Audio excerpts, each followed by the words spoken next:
Hello dear student. In part 3, chapter 1 matter in our surroundings, we will cover following contents. Can matter change its state? Interconversion of these three states of matter, evaporation and factor affecting the rate of evaporation. So can we change the state of matter? Yes, we can change the state of matter. Physical state of matter can be interconverted into each other by following two ways, by changing the temperature and by changing the pressure. Let's discuss the first way. For example, ice. Ice physical state is solid. When provide the heat effect, it convert in liquid state, and when we increase the temperature, it convert in gaseous state in the form of water vapor.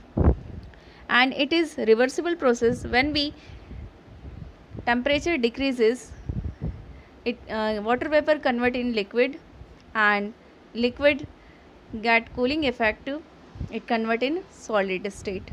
So by the changing temperature we can convert the states of matter.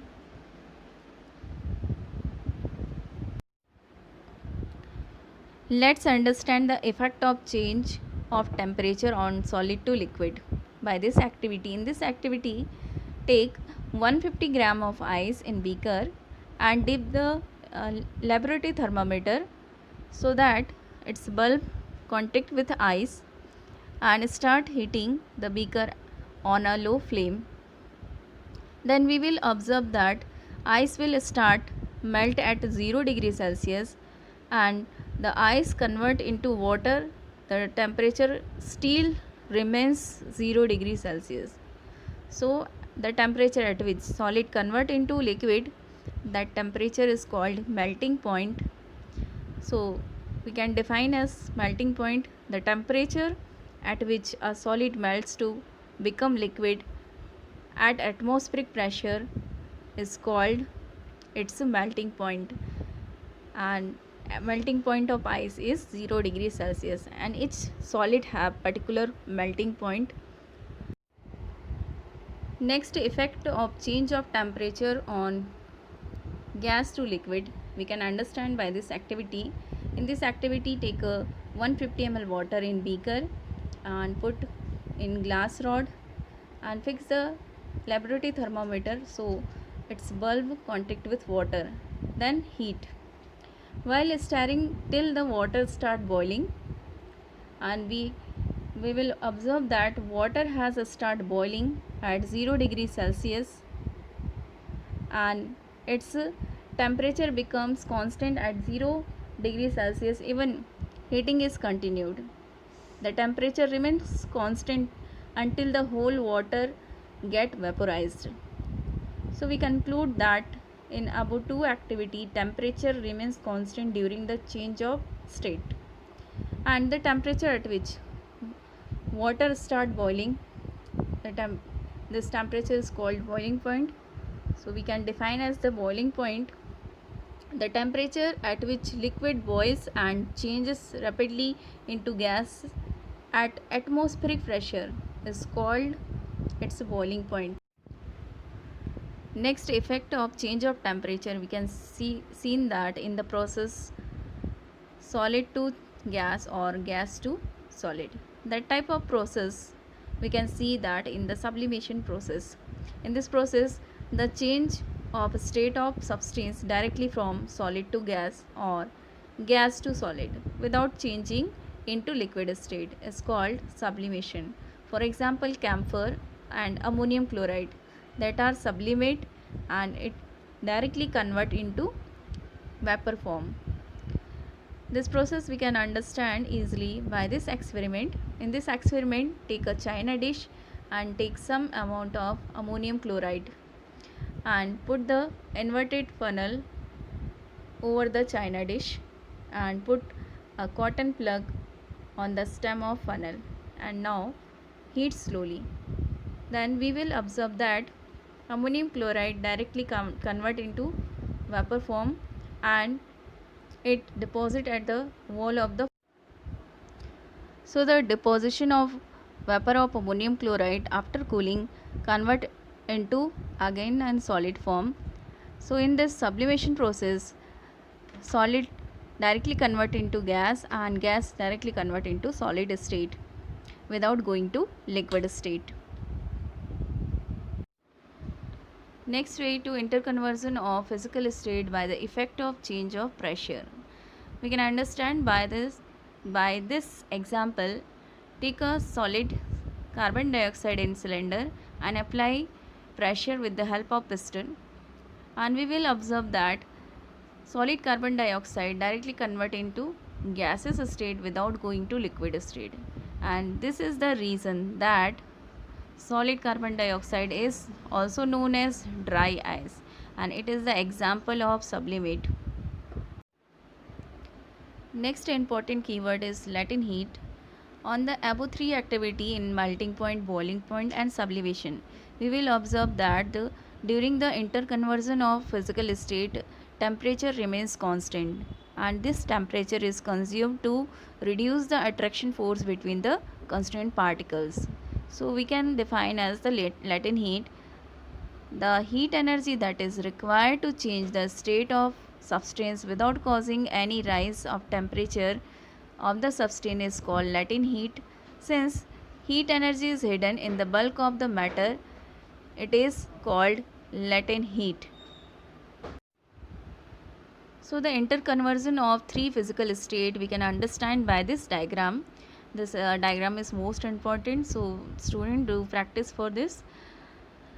Solid on effect of temperature, and this temperature is reduced to force of attraction between the constituent particle, and by the process of fission convert into liquid, and liquid on effect of temperature by the process of vaporization convert into gaseous state. Gas on the effect of cooling by the process of sublimation directly convert into solid state, and it is also reversible. So solid on heating effect by the process of sublimation directly convert into gases, and gas on cooling effect by the process of condensation convert into liquid. Then liquid also on the cooling effect by the process of solidification again convert in solid physical state. So by the process of effect of temperature and effect of pressure, we can able to interconversion of the three physical state. Next important keywords are latent heat of fusion and latent heat of vaporization. In latent heat of fusion, the heat energy required to convert 1 kilogram of solid into liquid at atmospheric pressure at its melting point is known as latent heat of fusion. It means for particular amount of solid, it's 1 kg, 1 kilogram of solid, at its melting point required amount of energy is called latent heat of fusion. In latent heat of vaporization, used for the amount of energy required for the convert 1 kilogram of liquid into gas at atmospheric pressure at its boiling point is known as latent heat of vaporization. So for converting liquid to gas for one particular amount of liquid, it's at its boiling point, the amount of required energy is called latent heat of vaporization. Next, evaporation. So it is also the effect of change of temperature. On this process, liquid convert into gaseous state. So we can define the evaporation process. The process of conversion of substance from liquid state to gaseous state at any temperature below its boiling point is called evaporation or vaporization. So temperature is below its boiling point and atmospheric pressure at the process of conversion of liquid state to gaseous state is called as evaporation. So it is we can see that in diagram, it is the surface phenomena. Only the surface of water get vaporized and convert into gaseous state. Factor affecting the rate of evaporation. We know that this evaporation is a surface phenomena. So if the surface area is greater, rate of evaporation also greater. So the rate of evaporation increases on increasing the surface area of liquid. For example, we are able to sip hot tea faster from a saucer rather than a cup because saucer area has greater surface area. As a result, rate of evaporation increases and cool the tea.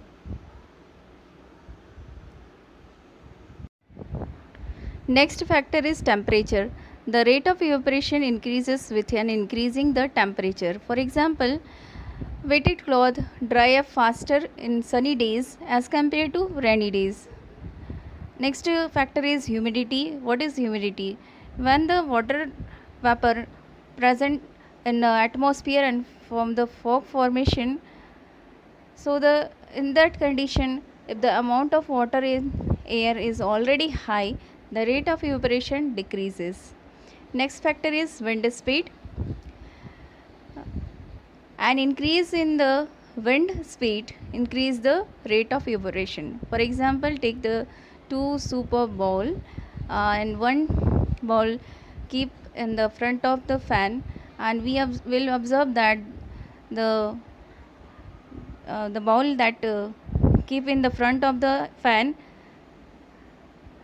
cool faster due to the wind speed increase the rate of evaporation and then give the cooling effect.